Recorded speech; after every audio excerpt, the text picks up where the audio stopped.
Okay. Let's go to the DM question of the week. Basically, this is probably a lot of people will want to know how to use natural 20s. Yeah. So I think natural 20s are a very important part of the game. It is. But they definitely can be used either just incorrectly according to the rules, and also in ways that don't do it justice. I would say. So right now we're gonna tell you how to actually use natural 20s and how to best utilize them and make them do more for your game and not less. And I would say most of the games I've played, or most kind of versions of natural 20s I've seen, do kind of waste the potential of a natural 20. Or they overuse it. Like Or they kind of use it in unrealistic abilities. Yeah, like the natural 20 causes harm to the story as opposed to adding to it. So let's get into it. Yeah, so, don't know me. I don't know. Whatever. So basically, I wanted to say the first thing is that, natural 20s don't mean success. If that makes sense. Right. So I feel like a lot of people have the misunderstanding that bards can seduce anything with a natural 20. So let's say the bard walks up to the dragon, gets a natural 20 and tries to seduce it. Instead of having the dragon being seduced, you could have the dragon kind of like laugh and not kill him instantly. He thinks it's like a joke. Yeah. You know, like, so it's very good that you're not dead instantly, but like it's not going to work. Because that's stupid. You know what I'm saying? Yeah, it's a classic example. Or like the person walks up to the king and says, "Hey, king, give me your kingdom." Gets a natural 20. The king laughs at him instead of just killing him instantly. I got that somewhere. I don't know. Charming is a classic example. Yeah, charming okay, but let me explain why that's the case. So that's just kind of like an opinion, but this is why that opinion is correct. In D&D, first off, natural 20s do not overrule the DM. In some games, they do. In D&D, they do not. What other game? I don't know. Not a game. Pathfinder. Frick you, DM. I'm just kidding. I don't know. No, but don't ask me that because I only know about D&D. But I just know it's true. So, as a DM, you don't need to let your players do whatever they want. It is in no way expected of you in D&D. And if your players expect that of you, then really ask them whether that's fair. Talk really because it doesn't help the game. So let's explain why. So this is what a natural 20 actually represents. A natural 20 represents how well a character does something. So you can imagine, like someone doing something very well in real life, right? But that doesn't change the fabric of reality. You know what I mean? So let's say you have someone throw a javelin into the sky. They might have thrown it perfectly. Like it goes the farthest anyone has ever thrown one. They moved so perfectly that they literally could not have done it any better. Like, let's just say, not that this actually ever happens, but let's just say it is a real natural 20. They throw this javelin. It's just flawless. Perfectly. It's flawless. The Halo announcer that does not mean flawless. It will go to the moon, right? They can't say, I'm throwing this javelin to the moon, and then bam, it goes to the moon. It just goes to the absolute best that was possible in this reality, right? Mm-hmm. So you use the bard example, and I mean, it's always the bard. But let's say anyone tries to seduce or convince or persuade or intimidate something else. It doesn't mean it's possible, right? If you are a big barbarian and you walk up to the red dragon and say, I am more powerful than you, flee, you stupid red dragon, like, you may have been the scariest version of yourself that you could have possibly been. But a red dragon's nature prevents it from not killing you right then. It will attack you. So theoretically, a 20 is what's called hard difficulty. A 25 is very hard, and 30 is nearly impossible. So right. So a natural 20, that's not a 30. A 30 is nearly impossible. So if you did get even a 30 though, So yeah, definitely natural 20s. Like if you get a natural 20, but it's like a natural 20, plus 2, 22. Like that especially is what we're talking about. But even if you got a 30, that still does not mean you can do something impossible. So if you want to seduce black ooze, you can't. It's not gonna happen, right? You can be the most seductive person in the world, in the realm. It's not gonna happen. The ooze will just stop. The ooze will stop for a second and just be like, and just continue. Right. Immediately. It'll just stop. Be like, what the heck was that? Because of the natural 20, but then it'll continue. Yeah, and so obviously these are extreme examples, but this is just a concept that you need to have in your brain as the DM because it makes the world actually immersive and real. If you make it so a natural 20 breaks the world, that can be fun, or should I say fun-y, but it definitely, I think it hurts the game. So, because I think you can have fun and funny things happen and still have the game maintain its reality. Because sometimes they may roll a natural 20 on something that actually is possible. But if it's like totally not going to happen, like maybe someone you have decided as the DM hates the player, then you could have rolled a natural 20 in persuasion and still fail. Because guess what? Your persuasion doesn't matter because this person already hates you. Dang. You know what I mean? So something like that. Yeah. Obviously, you want to be fair, and you don't want natural 20s to be wasted. Like you want to give something for a natural 20. So, but usually, I'm pretty sure natural 20s are only combat, right? Well, like that's what it is in the lore. Like a natural 20 is a critical hit. I think it's pretty.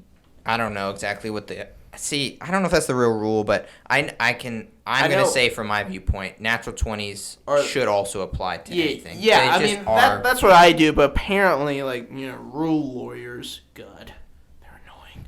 But yeah, like, they kind of say, like, actually, he did not get a natural 20 by running up the hill. It's only for attacks.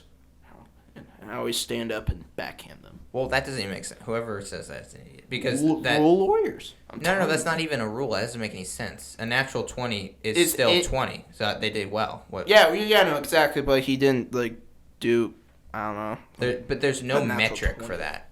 If they say I run up the hill and they roll a natural 20, and the DM says, okay, you succeed, there's no rule to dispute here. The DM sets how hard that is. Right, you know what I mean? Right, yeah. So it's like yeah. that would, yeah. I don't know. So, yeah, backhand that person as much as you want. But, no, I'm just kidding. Just tell him how, or her, that she is. The rule lawyer will be smited immediately. Yes, actually, you cannot but okay. So So right now we're limiting natural 20s. But I do want to make it clear that you should be giving with natural 20s. It's kind of the point. So a natural 20 should be good. So I mean, if they're like, I want to hit the moon with this javelin, then it's just a fail because that's a stupid thing to try to do, unless it's like a magic javelin or something. But let's say they do try to tell the red dragon to screw off, run away or something. Yeah. What you want to do is make something good happen based off of the natural 20, but not anything impossible. So what I typically see is done is something cheap and unrealistic, right? So if you have the dragon be like just run away for whatever reason, then it's like, okay, it ran away. You did it. Good job. The story ends. The story, nothing is added to the story, and the realism is broken. The immersion is broken because it's like, oh, ha ha ha, the dice broke our world. But this is what you would want to do instead. So, I mean, I'll try to think of an example off the top of my head, but you would want to basically have. So let's go with the red dragon example. The barbarian gets up and is extremely intimidating. A natural 20. Let's say they got a 30 on intimidation.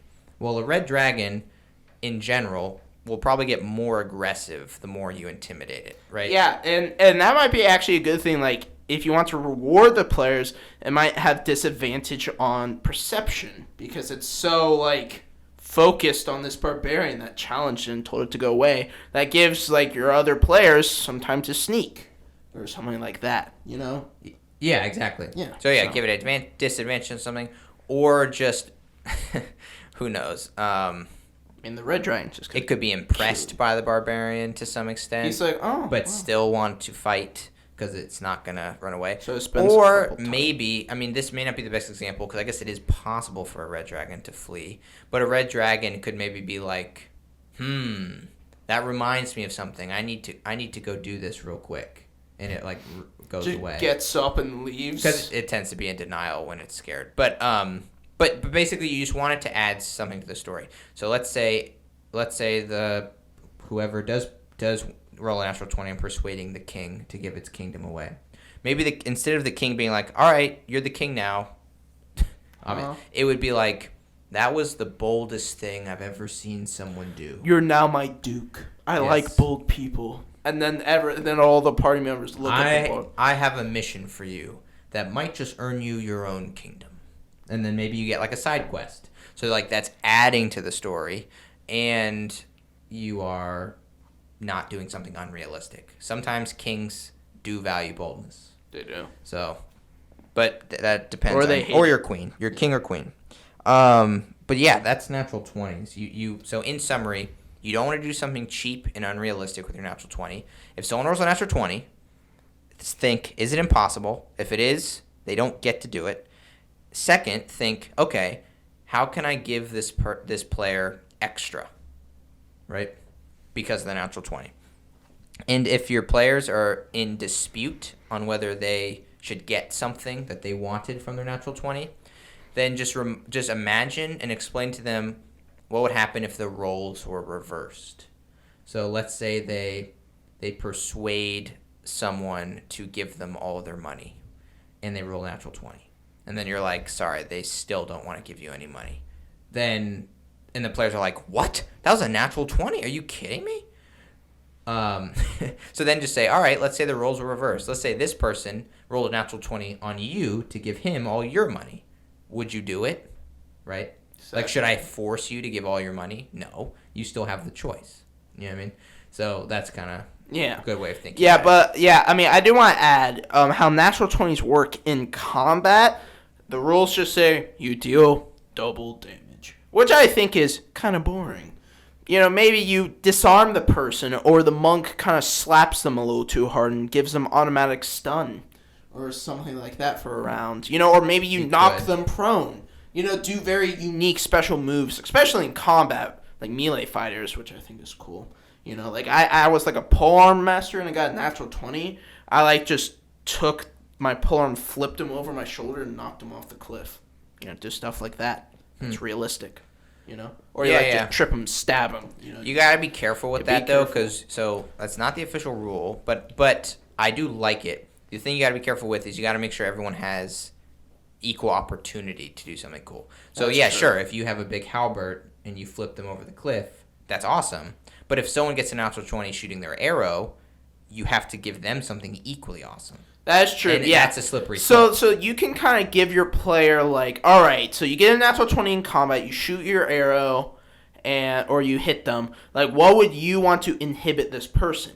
Maybe like the arrow can hit the guy in the knee, and he becomes a Whiterun guard, and he moves half speed. That's pretty good. You know what I'm saying? Like mortal like fatal injuries or something like that. So. Yeah, you could do that. So. And I would also add to that, kind of like inhibit their stats, I feel like, or do like situational rules like prone or stun. That's kind of what I would use in combat. Like, oh, you knock the guy prone, and that kind of goes back to natural ones too. You got disarmed, you know, or something like that. That works. Yeah, just like yeah. But yeah, I think that's fine.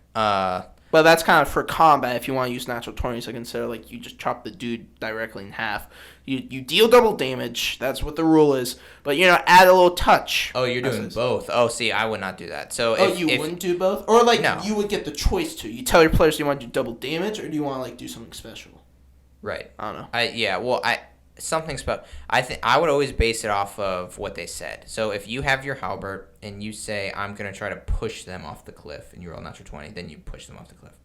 But if you say, I'm going to try to swing at their head, and you roll natural 20, and they're not next to the cliff, then it's not like something crazy happens. You get next. Right. Like I would be like, you hit off their helmet, and they have like a -2 AC now, or you just do double damage. There's nothing wrong with double damage. If they didn't say anything very specific, then just deal double damage. You know what I mean? You don't gotta do something crazy every time. Yeah. But I wouldn't give people double damage and like stun or something because that's just not their abilities. Some people have the ability to stun people, and that's what makes them special. And so I don't like to take away people's uniqueness by giving other people their abilities. You know what I mean? Right. I mean, that's what like a critical hit means is like you deal a bunch of damage. I mean, I was just saying like adding realism. If you got bonked on the head with a halberd, you're taking a lot more damage than normal, and you're probably could get stunned a bit. No, but see, that's the thing. Like if the player took the action to hit, then they are trying to deal damage, so they should do double damage. But if they took the action to like grapple or push or blind, they can take these actions. You know what I mean? So if they didn't do that, then they shouldn't get the benefits of they shouldn't get extra benefits. You know? I guess so. Yeah. I mean, it's up to the DM. If they want to disarm the person, they should do a disarm, because that's an actual thing you can do. That's in the rules. So that's what I would say there. It's up. It's what the player says before they roll the natural 20 to me. But anyway, I think we went a little longer on that one. But that's how you use natural 20s.